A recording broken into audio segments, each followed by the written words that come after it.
Okwuputaokwu Anambra State Right Honorable Somtochukwu Udeze akpọkuola otu cooperative ndị ọrụ ugbo dị iche iche na ndị ọrụ ugbo ndị na-alụsị ọrụ ike ka akabarụ na-esonye na mma gọọmenti dị iche iche iji wee fụ na akwalitere ọrụ ugbo.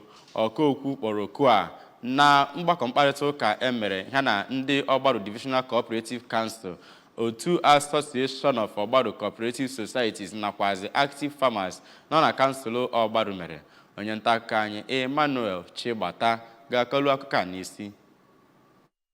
Dịka o were ọnọdụ n'Atani, ya bụ ọgbakọ bụ nke a nọrọ na ya wepụta mkpa ịkọ ọrụ ugbo dị n'ịkwalite ọnọdụ akụnụba na mpaghara Ọgbaru. Right Honorable Udeze dịka ọ na-eto ndị ọrụ ugbo ahụ kọwara mkpa ọrụ ugbo dị n'ịkwalite mpaghara Ọgbaru ma kpọọ ndị mmadụ ka ha gbaa mbọ sonyesie ike na ya bụ amụma. Ka ọ na-ekwu okwu na ọ dị mkpa ijikọ aka ọnụ n'ebe o metụtara ọrụ ugbo, onye okwuputaokwu ahụ wepụtara ọtụtụ amụma ewepụtagoro site n'aka Gọvanọ Chukwuma Soludo iji wee kwalite uto ọrụ ugbo na Ọgbaru. Ya bụ onye okwuputaokwu kwuru na ọ dị mkpa gọọmenti na ndị mmadụ ijikọ aka ọnụ iji wee kwalite ya bụ ihe na-eweta ụsa nye ihe iche aka mgba a na-enwe n'ọrụ ugbo. O kenere ọrụ aka ndị ọrụ ugbo ndị cooperative n'ebe ahụ ma kwuo na gọọmenti a ga-aga n'iru ị na-enye ha nkwado. Onye eze ọdịnala nke Atani Igwe Azụka Ngọdị kwuru na ọrụ ugbo dị mkpa ma gwa ndị mmadụ nọ n'Ọgbaru ka ha sonye na ndị otu cooperatives iji wee nyere ha aka mgbe a ga na-akọnya ihe n'ala.